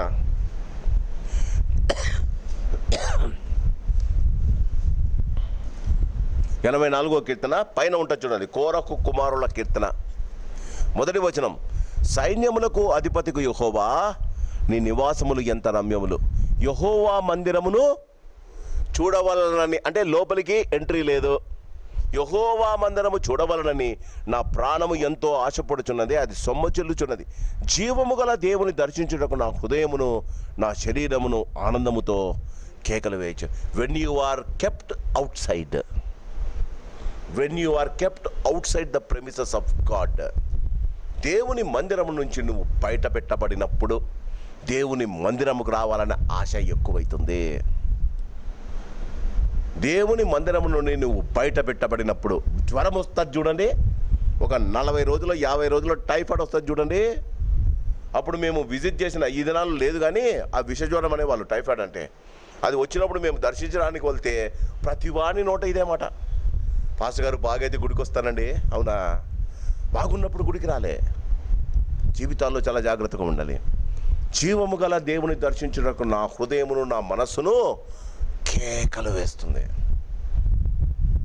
వీళ్ళను దావీదు దానికి ఆ దినవృత్తాంతముల గ్రంథం 26 మొదటి దినవృత్తాంతం 26లో గమనించండి. అందుకే ఆ మొదటి మాట చూడండి. ద్వారపాలకుల విభాగమును గూర్చినది ఆసాపు కుమారులలో కోరే కుమారుడైన మెషెల్యమా కోరహు సంతతివాడు. దేవునికి స్తోత్రం. వీరు ద్వారపాలకుగా వారు చేసిన పనిని చూసి సొలొమోను రాజు ఈ ఆసాపును, ఈ కోరహును, కోరహును, యోతామును, యెదూతూనును వారి యొక్క లోపలికి పిలుచుకొని వచ్చి యెరూషలేము దేవాలయంలోని క్వైర్కు డైరెక్టర్గా చేశారు. క్రీస్తునందు ప్రేమైన వాళ్ళరా గమనించాలి. మన చేతున్న పాపానికి మనము ప్రాయశ్చితం ఉంది, కానీ ఆ ప్రాయశ్చితం దేవుని యొక్క ఆచరణలోనే జరగాలి. వారి నాన్న చేసిన చెడు పనికి, ద్రోహానికి వారు ఇన్ని సంవత్సరాలు దేవుని దగ్గర యథార్థంగా కాపులా చేశారు. వాళ్ళ ఓన్ కజిన్ బ్రదర్స్, కోరహు ఒక ఓన్ కజిన్ బ్రదర్స్ మోషే అహరోనులు, వారేమో ప్రధాన యాజకులు, వీరేమో ద్వారపాలకులు. వీరు చేసిన తప్పు కాదు, వాళ్ళ నాన్న చేసిన తప్పు. దేవుడు ఏదిచ్చినా, దేవుడు ద్వారపాలకులుగా వారిని నియమించినా వారు యథార్థంగా పనిచేశారట. అందుకే దేవుడు వారిని అతి శ్రేష్టంగా సొలొమోను మందిరము కట్టించిన తర్వాత, లాస్ట్ టైం చూసాం, కోరహు కుమారులు ఆసాపులు వారు ప్రధాన గాయకులుగా తంతి వాయిద్యములు వారించే ప్రావీణులుగా మనం చూసాం. క్రీస్తునందు ప్రియమైన వాళ్ళరా, if you are not in the church, సంఘంలో మనము లేనప్పుడు జాగ్రత్తగా గమనించాలి. దేవుడు మనల్ని గురించి పట్టించుకోడు. సంఘంలో నీవు బయట ఉన్నప్పుడు నువ్వు దేవుణ్ణి రెండంతలుగా పట్టించుకుంటే ఆయన నీకు రెండంతల ఆశీర్వాదం ఇస్తాడు. కోరహు కుమారులైన ఆసాపు, కోరహు కుమారులకు దేవుడు ఇచ్చిన అతి శ్రేష్టమైన ఆశీర్వాదం ఏంటంటే, బాగా గమనించండి, వారు ద్వారపాలకులుగా ఉన్నప్పుడు వారు దేవునికి యథార్థంగా సేవ చేశారు కనుక వారిని ఒకసారి ఆవరణలో కాదు, ప్రతిష్ఠితమైన ఆవరణలో కాదు, అందరూ వచ్చే 12 గోత్రికులు వచ్చే స్థలంలో కాదు, అతి పరిశుద్ధమైన స్థలం అహరోను ఉంటాడు, దాని కింద పరిశుద్ధమైన స్థలం, అక్కడ కొయిర్ ఉంటుంది. అక్కడ నిలబడి పాటలు పాడడానికి కోరహు కుమారులకు ఆధిక్యత దొరికింది. ఎందుకు? ఇప్పుడు చెప్పబడిన ద్వారపాలకులుగా వారికి యథార్థంగా పనిచేశారట. ఒకసారి చూద్దాం. క్రీస్తునందు ప్రేమిన వాళ్ళరా, 2వ వచనం. మెషెల్యామా కుమారులు ఎవరనగా జకర్యా జ్యేష్ఠుడు. వీళ్ళని చెప్పుకుంటూ వస్తూ ఒక్కసారి ద్వారపాలకులుగా నియమించినప్పుడు 9వ అధ్యాయం, ఒక్కసారి 9వ అధ్యాయం, మొదటి దినవృత్తాంతముల గ్రంథం 9వ అధ్యాయం 17వ వచనం, 17వ వచనం. ఇక్కడ కేవలం ఒక లైన్ రాశారు. ఏమని? ద్వారపాలకులు ఎవరనగా షల్లూము, అక్కుబు, టల్మోను, అహీమాను అనువారును వారి సహోదరులను. 16వ అధ్యాయం దినవృత్తాంతముల గ్రంథం 16వ అధ్యాయం, దినవృత్తాంతముల గ్రంథం 16వ అధ్యాయం, 16వ అధ్యాయము 37వ వచనం. అప్పుడు మందసము ముందర నిత్యము కావలసిన అనుదిన సేవ జరుపుటకై దావీదు అచ్చట యెహోవా నిబంధన మందసము మీద ఆసాపును అతని సహోదరులను నియమించెను. ఉందా? క్రీస్తు ఎక్కడి నుంచి ఎక్కడికి వచ్చారు చూడండి. ఇక్కడ వారు చేసిన ఇది 16వ అధ్యాయము, 9వ అధ్యాయంలో 26వ అధ్యాయము వారు జరిగించిన తర్వాత వారికి ఇచ్చిన ఆధిక్యత. క్రీస్తునందు ప్రియమైన వాళ్ళరా, అందుకే 84వ కీర్తనలో వాళ్ళు అంటారు, బయట ఉండి పాట పాడడం నేర్చుకున్నారు, నీ మందిరంలో ఉండాలని నా ఆశ పడుతుందయ్యా. నేను అనుకుంటాను సొలొమోను దాన్ని విన్నాడు, వారి ఆశను తృప్తిపరచడు. మన ఆశ ఎలా ఉందండి? లోపలి ఉన్న దేవుని గురించిన ఆలోచన లేదు, దేవుని గురించిన మనకు సంబంధమే లేదు, దేవుడిచ్చిన పనులను చేయడానికి మనకు ఇష్టమే లేదండి. క్రీస్తునందు ప్రియమైన వాళ్ళని గమనిద్దాం. ఇక్కడ ఏమనుందంటే, ద్వారపాలకుల వివాహం, ఆసాపు కుమారులలో కోరే కుమారుడైన మెషల్యమ కోరహు సంతతి వాడు. బాగా గమనించండి. క్రీస్తునందు ప్రియమైన వాళ్ళ సంతతి అంటే ఒక 10-15 కుటుంబాలు. వాళ్ళ తాత ఉంటారు, ఆ తాతకు ఒక 5-6 మంది కుమారులు ఉంటారు. 5-6 కుమారులలో ఈ కుమారులకు అంతది కలిసి సంతతి, ఆయన సంతతి. ఇలాంటి పెద్ద ఒక ఇంటికి ఒక పెద్ద ఉంటాడు. ఈ సంతతి వారు అంతా కలిస్తే ఒక 10 మంది సంతతిలో పెద్దలందరూ కలిస్తే ఒక గోత్రం అవుతుంది. అట్లా ఇశ్రాయేలులో 12 గోత్రకర్తలు ఎవరు? యాకోబు యొక్క 12 మంది కుమారులు. రూబేనుల గోత్రం. రూబేనుకు కుమారులు ఉన్నారు, వారి కుమారులకు మళ్ళా కుమారులు ఉన్నారు, వారి కుమారులకు ఇది 14వ 15వ జనాంగం. ఇది వారి కుమారులు అలా గోత్రం ఏర్పరిచాడు దేవుడు. ఆ గోత్రాలకు ఒక్కొక్క స్థలాన్ని వారు ఉండటానికి కావలసిన అవసరతను దేవుడు చూడగలిగాడు. ఇప్పుడు క్రీస్తునందు ప్రియమైన వాళ్ళరా, ఇప్పుడు మందిరాన్ని గురించి దావీదు ఆలోచించేటప్పుడు ఆ గోత్రాల నుంచి ఒక గోత్రమైన లేవి గోత్రాన్ని మాత్రమే ఆయన ఎన్నుకున్నాడు. అహరోను సంతానం ఎక్కడ ఉందండి? పరిశుద్ధమైన స్థలంలో ఉంది. మిగిలిన కోరహు లేవికి 3 కుమారులు మీకు చెప్పా కదా, గెర్షోను, కహతు, మొరారి. కహతు కుమారులో నుంచే ఈ కోరహు కుమారులు ఆసాపు, అలానే అహరోను, మోషేలు వస్తారు. కహతు వంశము నుండి. ఈ కహతు వంశంలో ఉన్న వారిని మాత్రమే పరిశుద్ధమైన దేవుని గుడారం దగ్గర వారిని ఉపయోగించుకోవాలి. అతి పరిశుద్ధ స్థలంలో అహరోను సంతతి ఉంది. పరిశుద్ధమైన స్థలంలో మిగిలిన కహతు వంశస్థులు ఉన్నారు. ఇప్పుడు ఆ కహతు నుంచే వచ్చిన వారిని ద్వారపాలకులుగా పెట్టారు. సో మందిరములో, ఆ పరిశుద్ధమైన మందిరంలో అతి పరిశుద్ధ స్థలమైన ద్వారపాలకులైన కహతు వంశం వాళ్ళకే వచ్చింది. ఎందుకు దేవుడు కహతునంతగా ఎన్నుకున్నాడు? మీరు ఆలోచించాలి కదా. గెర్షోను ఉన్నారు, మొహారి ఉన్నారు, కహతు ఉన్నారు. ఎందుకు కహతు వంశాన్ని ఎన్నుకున్నారు? క్రీస్తునందు ప్రియమైన వాళ్ళరా, ఈ ముగ్గురిలో కహతు దేవుని యందు ఎక్కువ భయభక్తులు కలిగిన వాడట. బైబిల్లో లేదు కానీ దీని గురించి కామెంటరీ రాసేవాళ్ళు అంటారు. అందుకే కహతు నుండే మోషే వచ్చాడు, అందుకే కహతు నుండే అహరోను వచ్చాడు, కహతు నుండే కోరహు కూడా వచ్చాడు. క్రీస్తునందు ప్రియమైన వాళ్ళరా, నీవు దేవుని సన్నిధానములో దేవుని యందు భయభక్తులు కలిగి ఉంటే నీకు తెలీదు, నీ మనమల్లను దేవుడు గొప్ప ప్రయోజకులుగా ఆయన సన్నిధానంలో వాడుకోవచ్చు. మనకు దేవుడు ఇవ్వబడిన జీవిత సమయములో దేవుని యందు భయభక్తులు కలిగి జీవించడం చాలా ప్రాముఖ్యం. క్రీస్తునందు ప్రియమైన వాళ్ళరా, గమనిద్దాం. 26వ అధ్యాయము 4వ వచనం. దేవుడు ఓబదేదమును ఆశీర్వదించి అతనికి కుమారులను దయచేసెను. క్రీస్తునందు ప్రియమైన వాళ్ళరా, మనము బాగా గమనిస్తే 8వ వచనానికి రండి. ఓబదేదు కుమారులైన వీరును వీరి కుమారులను వీరి సహోదరులను 62 వారు తమ పని చేయడంలో మంచి గట్టివారు. గమనించండి, క్రీస్తునందు ప్రియమైన వాళ్ళరా, ఆ దినాలలో 2వ సమూయేలు గ్రంథం 6వ అధ్యాయం, ఒకసారి నాతో పాటు రండి. 2వ సమూయేలు గ్రంథం 6వ అధ్యాయం, 2వ సమూయేలు గ్రంథం 6వ అధ్యాయం,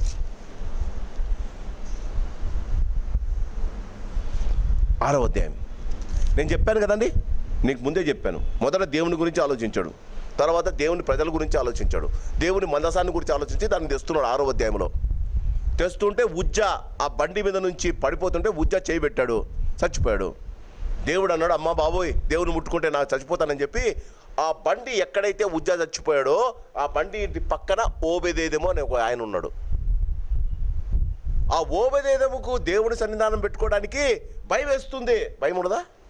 వాళ్ళ ఇంటి ముందు ఒక డెత్ బాడీ పడింది.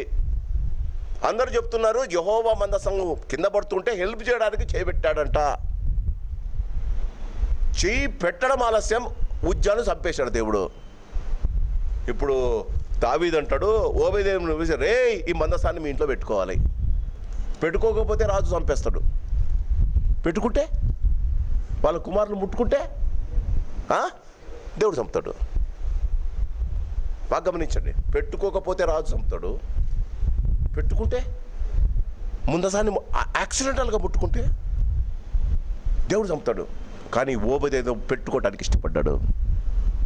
6వ అధ్యాయము 2వ సమూయేలు గ్రంథం 6వ అధ్యాయము, 6వ అధ్యాయము, క్రీస్తునందు ప్రియమైన వాళ్ళరా, 6వ అధ్యాయము 9వ వచనం.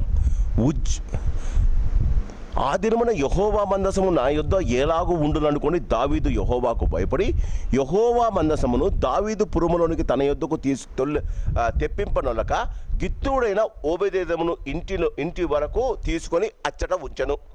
యెహోవా మందసము 3 నెలలు గిత్తూడైన ఓబెదేదెము ఇంటిలో ఉండగా రివర్స్ జరిగింది. ఏం జరిగిందండి? చుక్కాపా గమనించండి.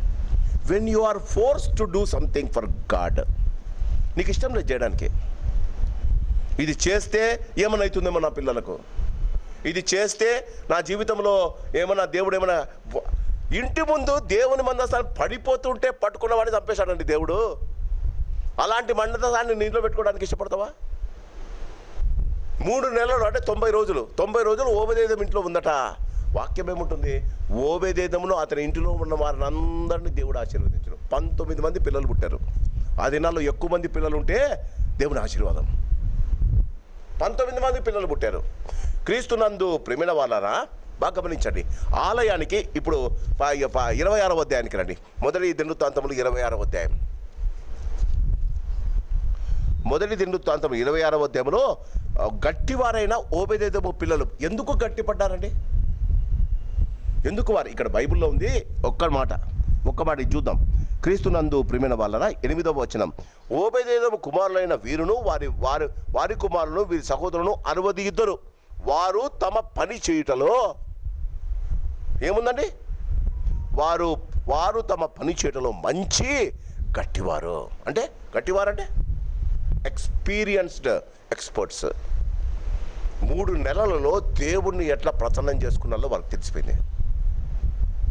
3 నెలల్లో ఆశీర్వాదము పొందడము ఎలానో తెలిసిపోయింది. 30 సంవత్సరాలుగా గుడికి వస్తున్నాం, ఈనాటికి కూడా మనకు ఆశీర్వాదం ఎలా రావాలో తెలియలే. 30 సంవత్సరాలుగా 40 సంవత్సరాలుగా మనం గుడికి వస్తున్నాం, మనకు ఆశీర్వాదం ఏంటో తెలుసుకోవడానికి. బాగా గమనించండి, దేవుని మందసాన్ని, దేవుడు ఇచ్చిన మాటలను మనం పట్టించుకుంటే మనం కూడా మంచివారు గట్టివారు అవుతాం. We will never be week in anythings. క్రీస్తునందు ప్రియమైన వాళ్ళరా, 26వ అధ్యాయము 14-16 వచనాలు ఒకసారి చదువుదాం.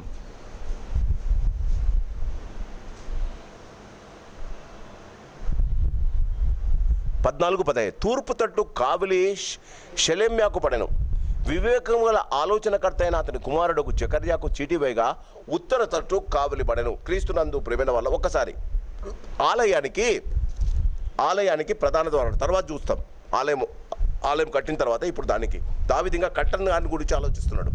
ఆలయానికి 6 ద్వారాలు ఉండేవి. ప్రధానమైన ద్వారము తూర్పు వైపున ఉండేది.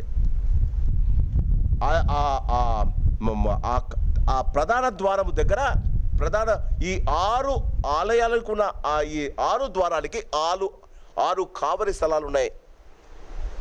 ఈ 6 కావలి స్థలాల్లో క్రీస్తునందు ప్రేమైన వాళ్ళరా ఓబేదేదోము పిల్లలను ఉంచారు. దావీదు, సొలొమోను క్రీస్తునందు ప్రేమైన వాళ్ళరా, దావీదు బాగా గమనించండి, ఉత్తర దిక్కున క్రీస్తునందు ప్రేమైన వాళ్ళరా, ఉత్తర దిక్కున మందిరానికి ఉత్తర దిక్కున ఉన్న ఆ యొక్క ద్వారము దగ్గర దానికి కొంచెము దూరములో దావీదు యొక్క, సొలొమోను యొక్క ఇల్లులు ఉన్నాయి. మీకు బాగా అర్థం కావాలి అంటే, దేవుని మందిరానికి దగ్గరలో తూర్పున ఒక ద్వారం ఉంది. ఆ ద్వారాన్ని తెరిస్తేనే దావీదు యొక్క ఇల్లు కనిపిస్తుంది. అక్కడ ఓబేదేదోము కుమారులకు కావలి ఉంచారు. వై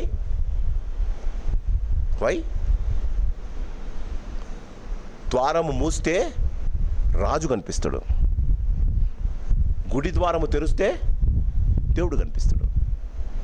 ఎందుకండి 3 నెలలు దేవుని మందసాన్ని పెట్టుకున్నారు,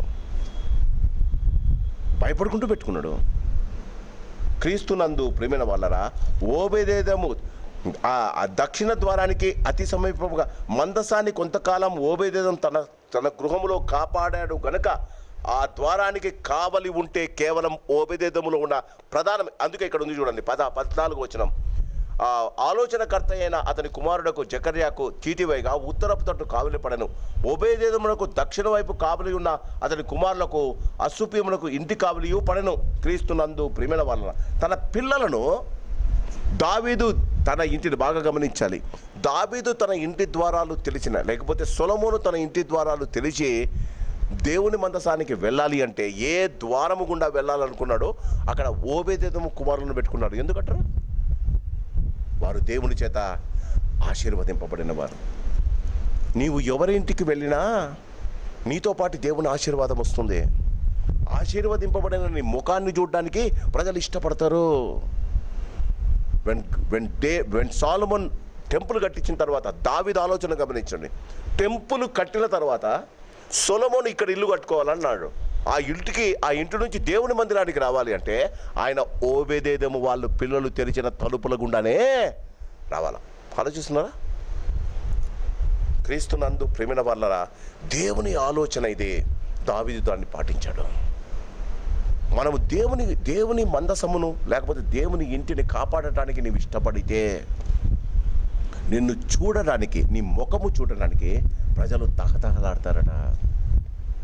మోషే దేవుని సన్నిధానంలో 40 దినాలు సీనాయి కొండ మీద దేవునితో మాట్లాడి వచ్చిన తర్వాత ఆయన ముఖము ప్రకాశిస్తుంటే ఇశ్రాయేలు భయపడ్డారట. ఎందుకు? దేవునితో 40 రోజులు కలిపితే దేవుని మహిమ మోషే యొక్క ముఖంలో కనిపిస్తూ ఉంది. ఆయన వాళ్ళతో మాట్లాడుతుంటే వాళ్ళు, మేము నీతో మాట్లాడమయ్యా, మాకు భయం అవుతుంది అన్నారట. మీకు తెలుసా? ముస్లిమ్స్ వేసుకున్నట్లు బుర్కా వేసుకున్నాడు ఆయన, ముఖాన్ని కప్పుకున్నాడు. వాళ్ళతో మాట్లాడేటప్పుడు ముఖాన్ని కప్పుకున్నాడండి. వారు భయపడ్డారు. అందుకే నాయకుడైన మోషే దేవునితో మాట్లాడాడు, ఆయన ముఖము మెరిసింది కనుక ఇశ్రాయేలు ఆయనను చూడడానికి భయపడ్డారు. మన జీవితాలు ఎలా ఉన్నాయండి? మన జీవితాల్లో ఎవరైనా మన దేవుని ఆశీర్వాదాన్ని, దేవుని మహిమను చూడగలుగుతున్నారా? క్రీస్తునందు ప్రేమైన వాళ్ళరా గమనించండి, మన జీవితాల్లో ఎక్కడికి ఈ ప్రజలు వారి జీవితంలో వారు చేసిన అతి శ్రేష్టమైన కోరహు కుమారులకు దేవుడిచ్చిన ఆధిక్యత ఏంటంటే, దేవుని మందిరంలోనికి 6 ద్వారాలు గుండా వెళ్ళేదానికి కోరహు కుమారులను పెట్టారు. అందులో ప్రధాన ద్వారమైన ఈ యొక్క సొలొమోను ఇంటికి ఎదురుగా ఉన్న ద్వారం దగ్గర ఓబేదేదోము కుటుంబాన్ని పెట్టారు. క్రీస్తునందు ప్రియమైన వాళ్ళరా, ద్వారము తెరచాలన్నా ద్వారము ముయ్యాలన్నా కోరహు పిల్లలు చేస్తున్నారు. క్రీస్తును ఆ ద్వారము తెరిచిన తర్వాతనే దేవుని సన్నిధానానికి అందరూ వెళ్తారండి. నేను అనుకుంటాను తెరిచిన వెంటనే వీళ్ళే ఫస్ట్ ప్రేయర్ చేసేవాళ్ళేమో కదా. ఆలోచించండి, దేవుడు ద్వారాన్ని తెరిచిన వాడిని, ద్వారము మూసిన వాడిని కూడా గమనిస్తాడు. అది మనం గమనించాలి. We are not VIPs in church. మనం విఐపీస్ కాదు, వెరీ ఇంపార్టెంట్ పర్సన్ కాదు. మనం గుడిలో ఉన్నప్పుడు మన మనస్సు ఎలా ఉండాలంటే దేవుడు ఒక్కడే విఐపీ. మనమంతా ద్వారపాలకులం అంతే. ఆయనకి ఇవ్వవలసిన ఘనత. అందుకే ప్రభు అంటాడు మలాకిలో, నేను తండ్రిని అయితే, నేను నీ దేవుడిని అయితే నాకు ఘనత ఏడముందా? నాకు ఘనత ఏమి ఇస్తున్నారా? చర్చిలోకి వచ్చిన ప్రతివాడు వాడే గొప్పవాడు అనుకుంటాడు అండి. మన దేవుని సన్నిధానానికి వచ్చినప్పుడు దేవుడు అండి గణపరచబడాలి. దేవుడు నెంబర్ 1 కావాలండి. అప్పుడే సంఘము కానీ సమాజము కానీ వచ్చిన దేవుని బిడ్డ కానీ ఆశీర్వదింపబడతారండి. క్రీస్తునందు ప్రియమైన వాళ్ళరా, 26వ అధ్యాయం దినవృత్తాంతముల గ్రంథం 26వ అధ్యాయం, ఒక్కసారి 26వ అధ్యాయము 20వ వచనం చూద్దాం. 26వ అధ్యాయం దినవృత్తాంతములు 26:20 ఏముందండి?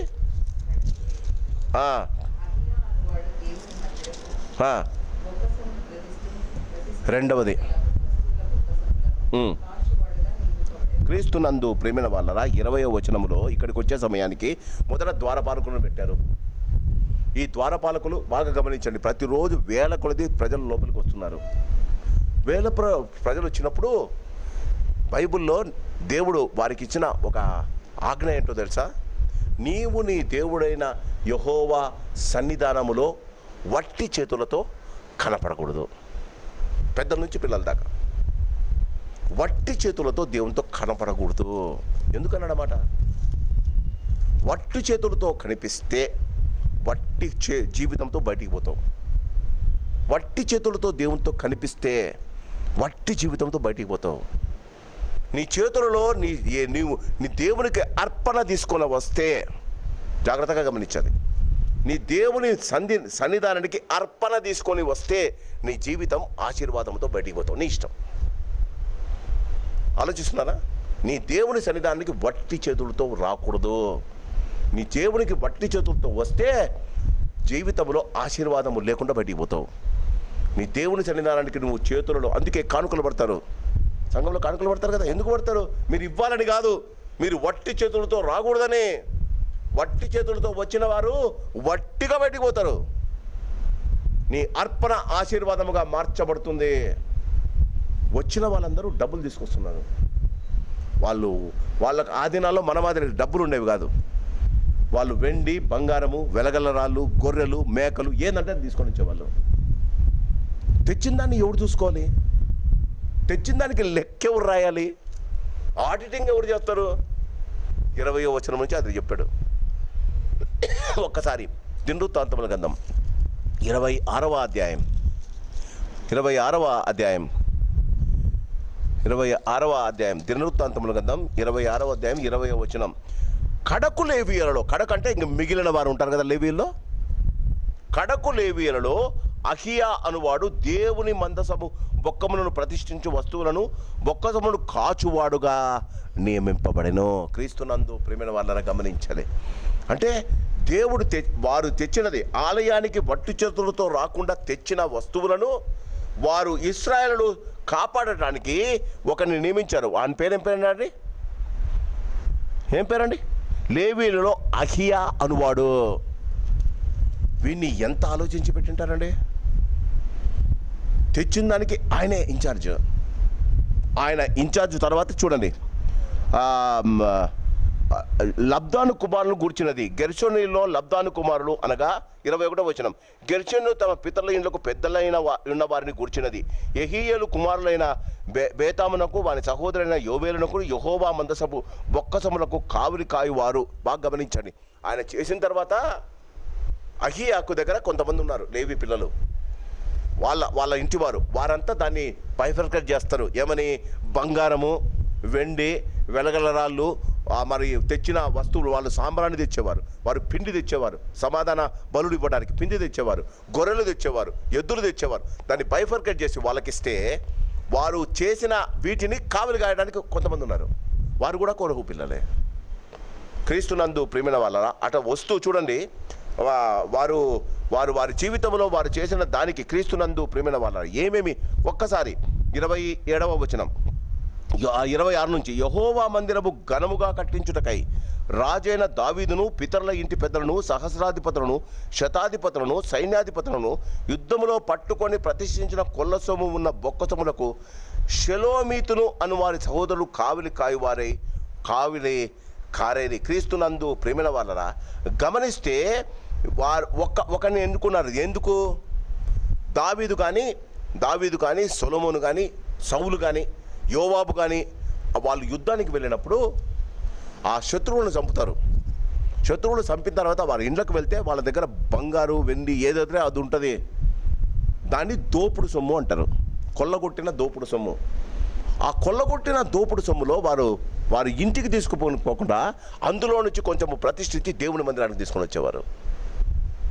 ఆ కొల్లగొట్టిన సొమ్ము డిఫరెంట్, అర్పణలు డిఫరెంట్. ఈ కొల్లగొట్టిన సొమ్మునకు 27వ వచనము చూడండి, ప్రతిష్ఠించిన కొల్ల సొమ్ము ఉన్న బొక్క సొమ్ములకు షెలోమీతను వాని సహోదరును కావలి ఉంచిన వారేది. దీర్ఘదర్శి 28 దీర్ఘదర్శి సమూయేలును కీషు కుమారుడైన సౌలును నేరు కుమారుడైన అబ్నేరును సెరూయా కుమారుడైన యోవాబును ప్రతిష్ఠించిన సొమ్మును షెలోమీతు చేతి క్రింద వాని సహోదరుల చేతి క్రిందను ఉంచబడను. జాగ్రత్తగా వినాలి. మొదట ఏమన్నాడంటే, దావీదు పితరులను పెద్దలను దావీదు సమయంలో కొల్లగొట్టినవన్నీ షెలోమీతు, ఆయన ఒక్కడే అధికారి. సౌలు, సమూయేలు, యోవాబు, ఇంకొక అతను అబ్నేరు, వీళ్ళందరూ సైన్యాధిపతులు. వారు కొల్లబెట్టి తెచ్చిన దాన్ని ఈ షెలోపేతు వాని సహోదరులు చూసుకున్నారు. దావీదు కొల్లగొట్టిన సొమ్మంతా, ఎందుకంటే చాలా maximum 10 times more than what these people have brought, దానికి షెలోపేతును, మిగిలిన వారు తెచ్చిన దానికి వాళ్ళ సహోదరులను అధికారులుగా ఉంచారు. క్రీస్తునందు ప్రేమైన వాళ్ళరా, మనం ఒకటి గమనించాలి. దేవుడు ఒకరికి ఒక పని అప్పగించినప్పుడు వారిని దేవుడు నమ్ముతాడు. క్రీస్తునందు ప్రేమైన వాళ్ళరా, ఈ ఖజానాల్లో ప్రజలు తీసుకువచ్చిన అర్పణలు సపరేట్గా పెట్టారు. కొల్లగొట్టిన సమ్మంతా ప్రశస్తమైన కొల్లగొట్టినవని ప్రత్యేకంగా ఉంచారు. బాగా గమనించండి, కొల్లగొట్టింది ప్రజలు తెచ్చింది కాదు, అంతే కదండి. అర్పణలు ప్రజలు తెచ్చిందే. ఎందుకు బైఫర్కేట్ చేశారు? ప్రజలు తెచ్చిన దాన్ని దేవుని కోసమే వాడటానికి ఇష్టపడ్డారు. దేవుని కార్యాల కోసమే. గొర్రె తెస్తే దాన్ని దేవునికి బలి ఇవ్వాలి, పిండి తెస్తే సమాధాన బలి చేయాలి. క్రీస్తునందు ప్రేమిన వాళ్ళరా, తైలము తెస్తే మనము సమాధాన బలి లేకపోతే ప్రధాన బలి ఇచ్చేటప్పుడు దాని మీద పోయడానికి. ప్రజలు తెచ్చింది పక్కన పెట్టారు, కొలసము తెచ్చింది పక్కన పెట్టారు. కొలసం దేనికి? చర్చ్ ఎక్స్టెన్షన్ కోసం, చర్చి యొక్క బాగోగుల కోసం. క్రీస్తునందు ప్రేమైన వాళ్ళని గమనించాలి. ఎంత మెటికులస్గా ఆలోచిస్తాడండి. అంటే ఏంటి దాని అర్థం ఏంటండి? కొల్ల సొమ్ము కొట్టుకొని తీసుకొని వచ్చింది పరిశుద్ధమైనది కాదు.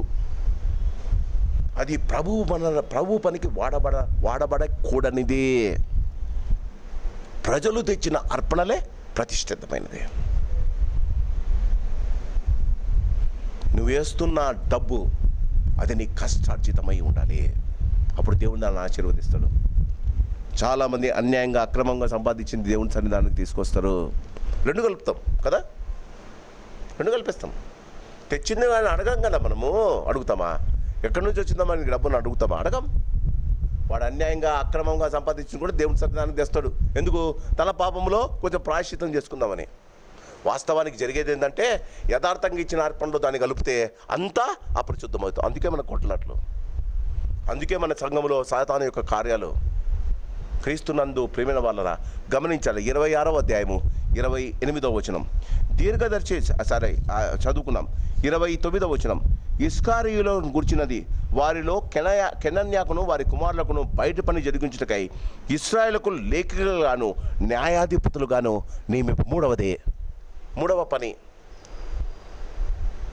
మూడవ పని అంటే సంఘంలో జరుగుతున్న కార్యక్రమాలు ఎవరెంత ఇచ్చారో రాయాలి కదా. లేఖికులు అంటే ట్రెజరర్ను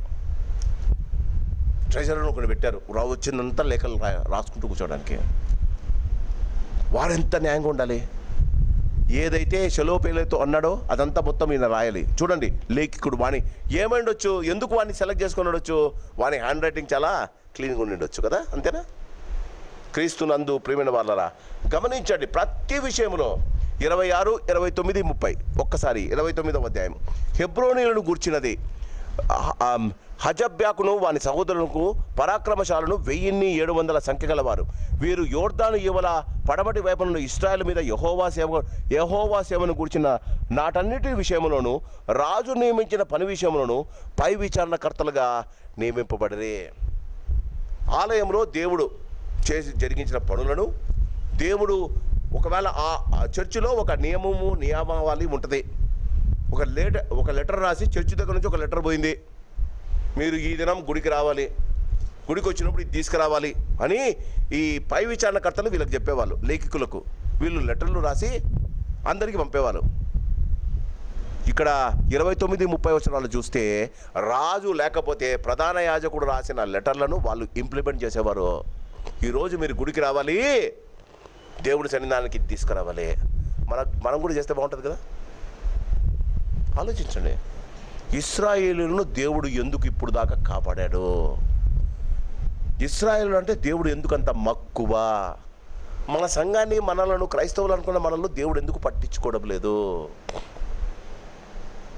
సంఘములో ఇది కావాలి అని అంటే లేఖికుడు దాన్ని రాస్తే దాన్ని తీసుకొని వేరే వాళ్ళు తీసుకొని వెళ్తే, ఇప్పుడు 29కి రండి. హెబ్రోనీయులను గూర్చినది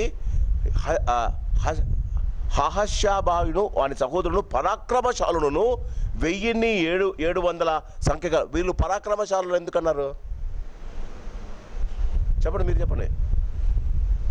రాజు ఆజ్ఞ కానీ ప్రధాన యాజకుని ఆజ్ఞ కానీ వీళ్ళు ఇంప్లిమెంట్ చేయకపోతే ఏమంటారు? వీళ్ళు పరాక్రమశాలులు అంటే వాళ్ళను ఫోర్స్ చేసి. చూడండి, మీరే గమనించండి. 7 వీరు యోర్దాను ఈవల పడమటి సైన్యమును పైపును ఇశ్రాయేల్ మీద యెహోవా సేవను గూర్చిన, అంటే మందిరంలో జరిగే సేవను గూర్చిన వాటన్నిటి విషయములను రాజు నియమించిన పని విషయములను పై విచారణకర్తలుగా నియమింప. ఆ పని జరుగుతుందా లేదా? తెస్తున్నారా లేదా? ఆ దినాలలో అంటే ఎక్కడుందని నన్ను అడగకండి. ఆ దినాల్లో ఎందుకు కోరహ కుమారులు పెట్టారు? ఎవడన్నా వట్టి చేతులతో వస్తుంటే వాడిని గుడి లోపలికి కూడా రప్పించేవాళ్ళు కాదట. మనం ఇంప్లిమెంట్ చేయడంలే. తిరుపతిలో హుండీకి దగ్గర ఇంప్లిమెంట్ చేస్తున్నారు దీన్ని. హుండీలో వేయకుండా గుండు కొట్టించుకోకూడదంట వాళ్ళు. మనం దేవునికి గుండు కొడుతున్నాం. అవునా? ఆలోచించండి. క్రీస్తు నందు ప్రియమైన వాళ్ళరా, 21వ వచనం 31వ వచనం హెబ్రోనీలు గూర్చినది. హెబ్రోనీలు పితరుల ఇంటి పెద్దలందరినీ ఏలీయా పెద్ద ఆయను దావీదు ఏలుబడిలో 40 సంవత్సరము వారి సంగతి విచారింపగా వారిలో గిలాదు దేశములోని యాజేరునందున్న వారు పరాక్రమశాలుగా కనబడరి. పరాక్రమశాలుగా వారి సహోదరులను 2700 మంది ఇంటి పెద్దలుగా నియమిపడరు. దావీదు రాజు దేవుని సంబంధమైన కార్యముల విషయములను, రాజకార్య విషయములను రూబేనీయుల మీదను గాదీయుల మీదను మనష్షే అర్థగోపు వారి మీదను వీరిని నియమించెను. జాగ్రత్తగా మీరు గమనిస్తే వీరు రూబేనీయులు, గాదీయులు, మనష్షే అర్థగోత్రపు వారు.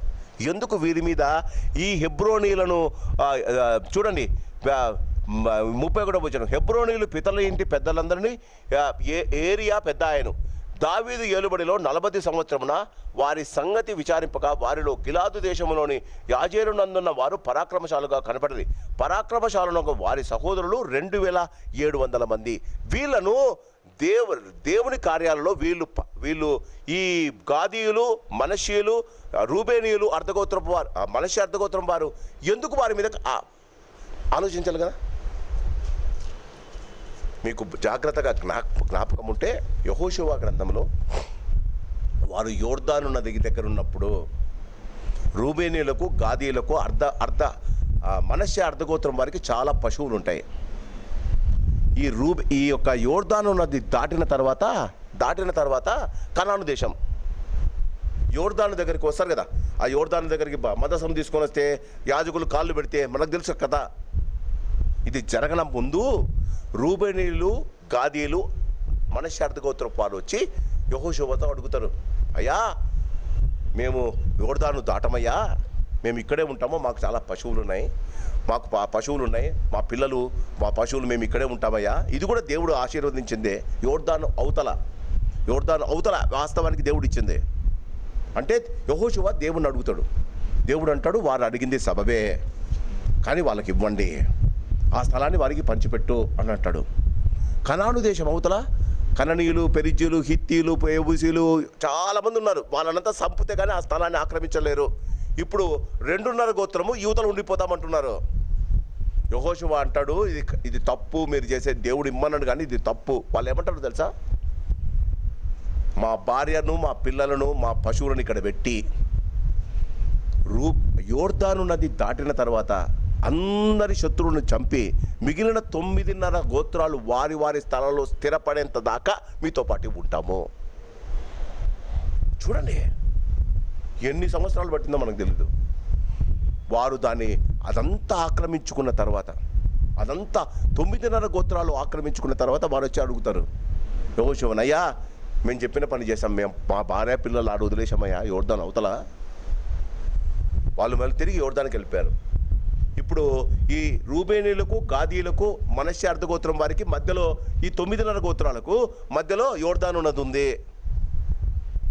వీరు ఈ దేవుని మందసానికి యెరూషలేములో కట్టబోతున్నారు. ఈ యెరూషలేము దేవాలయం కట్టబోతే వీళ్ళు రాకపోతే 9.5 గోత్రాల వారు 29, 30 2,700 మంది పరాక్రమశాలులను వీళ్ళ మీద అధికారులుగా పెట్టాడు. వాళ్ళు అక్కడ లెటర్ ఇస్తేనే వాళ్ళ లెటర్ తీసుకొని వచ్చి వీళ్ళందరూ తీసుకొని యెరూషలేం దేవాలయానికి వెళ్ళాలి. యెరూషలేం దేవాలయంలో దేవునికి అర్పణ చెల్లించాలి, ఆరాధించి రావాలి. ఇశ్రాయేలీలు దేవుని ఆరాధించినట్టు, దేవునికి అర్పించినట్లు బైబిల్లో ఏ ఒక్కరు చేయలేదమ్మా. వారి పిల్లల పిల్లలు దేవుని చేత ఆశీర్వదింపబడటానికి కారణం ఇదే. ఈనాటికే నిన్ను ముట్టినవాడు నా కనుగుడ్డు ముడతాడు. You are apple of my eye అని దేవుడు యెరూషలేమును అన్నాడండి, ఇశ్రాయేల్ అన్నాడండి. అందుకే ఈనాటికే దేవుడు వాడిని కాపాడుతున్నాడు. నిన్ను కాపాడువాడు కునకడు, ఇశ్రాయేలును కాపాడువాడు కునకడు. మనం అట్లా కావాలండి. మన జీవితాల్లో దేవుడు ఈరోజు మనకు చెప్పిన మాటలు కేవలము దేవుని గుడిలో మనం ఏమన్నా ఆలోచిస్తాము? గుడికి రావాలా, ప్రార్థన చేసుకోవాలా, వెళ్ళిపోవాలా? ఇక్కడ అప్పుడు దాకా యెరూషలేము దేవాలయంలో ఆరాధన ఎవరు జరిగించాలో చెప్పేశాడు.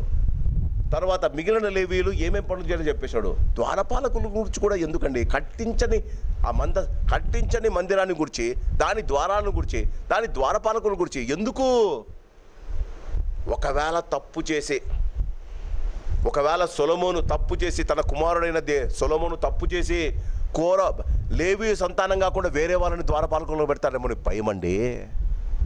ఉజ్జా చచ్చిపోయినట్టు తన కొడుకు లేవీయుడు కాదు, ఆయన యూదా వంశస్థుడు సొలొమోను. తన కొడుకు ఎక్కడ తప్పు చేస్తాడు అని గుడి కట్టక ముందే ఇవన్నీ ఆలోచించిన వాడు దావీదండి. అందుకే ఆయన దేవుని హృదయానుసారుడు.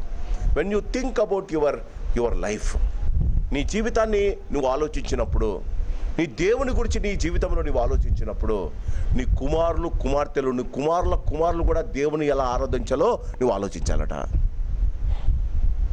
Not only your worship, even your children worship and children worship. ఇప్పుడు నువ్వు కేవలము మనము వాళ్ళ దగ్గరికి వెళ్ళి వాళ్ళని ఇంప్లిమెంట్ చేయలేము, వాళ్ళతో ప్రతిరోజు వాళ్ళకి చెప్పలేము. కానీ కనీసం నీ ప్రార్థనలో, ప్రభువా నా కుమారుని కాపాడు అని నువ్వు ఎలా ప్రార్థన చేస్తావో, దావీదులా నా కుమారులు నా కుమార్తెలు వారి బిడ్డలు నీ ఆరాధనలో కనిపించి, ఆ ఆరాధన సంఘంలోని కార్యక్రమాలన్నింటిలో వారు పాల్గొని, వారి జీవితంలో నీవు ఇచ్చిన దాన్ని అర్పణగా తీసుకొని వెళ్ళే మంచి మనసు వాళ్ళకి కలగజేయాలని నువ్వు ప్రార్థన చేయాలట. అంతే కదా? అలా చేయగలిగితే దావీదులా మనం కూడా ఆశీర్వదింపబడతాం. దేవుడి వాక్యాన్ని దీవించి ఆశీర్వదించును గాక. ప్రార్థన చేసుకుందాం. పరిశుద్ధుడా నీకు వందనాలు. ఈ సాయంకాలం శ్రేష్టమైన నీ వాక్యాన్ని మేము వినగలగటానికి దావీదు నీకు ఎలా హృదయానుసారుడో మీరు మాకు నేర్పిస్తున్నారు నాయన. అలాంటి జీవితాలు మాకు దయచేయమని ఈ సాయంకాలం మా తండ్రి ఆ దినం ద్వారపాలకులుగా కోరహు పిల్లలను, మా తండ్రి ఖజానాదారులుగా కొంత ఎలోషేపేతను, మా తండ్రి అలాగనే సంఘములో సమాజంలోనూ మా తండ్రి దావీదు రాజు యొక్క, సొలొమోను రాజు యొక్క ఆజ్ఞలను పాటించడానికి కొంతమంది గట్టి వారిని నియమించడానికి దావీదు తీసుకున్న చొరవను మేము గమనిస్తుంటుండగా ఆయన మీ పట్ల ఎంత భక్తి విశ్వాసాలు కలిగిన మనలో మీరు మాకు నేర్పిస్తున్నారు. అలాంటి జీవితాలు మాకు దయచేయమని, మేము కూడా మా పిల్లలను గురించి ప్రార్థించినప్పుడు కేవలము వారిని ఆశీర్వదించడము మాత్రమే కాకుండా వారు నీ ఆరాధనలో ఉండటానికి, ఆసక్తిగా నీ యొక్క ఆరాధన కార్యక్రమాల్లో పాల్గొనడానికి, వారు కూడా నీకిచ్చి మేలు పొందగలిగి వారు ఆశీర్వదింపబడిన అలాంటి ప్రార్థనలు మేము చేయడానికి మాకు నేర్పించమని, మమ్ములను విన్నవారిని సంఘాన్ని దీవించి ఆశీర్వదించమని యేసునామాన్ని అడిగి వేడుకుంటున్నాం మా పరమ తండ్రి. ఆమెన్. పరమ తండ్రి ప్రేమ, ప్రభు యేసు వారి కృప, పరిశుద్ధాత్మ దేవుని అన్యోన్య సహవాసం చేరిన వారికి రాలేని వారికి ఇప్పుడు ఎల్లప్పుడు సదాకాలము తోడై ఉండును గాక. ఆమెన్. Praise the lord.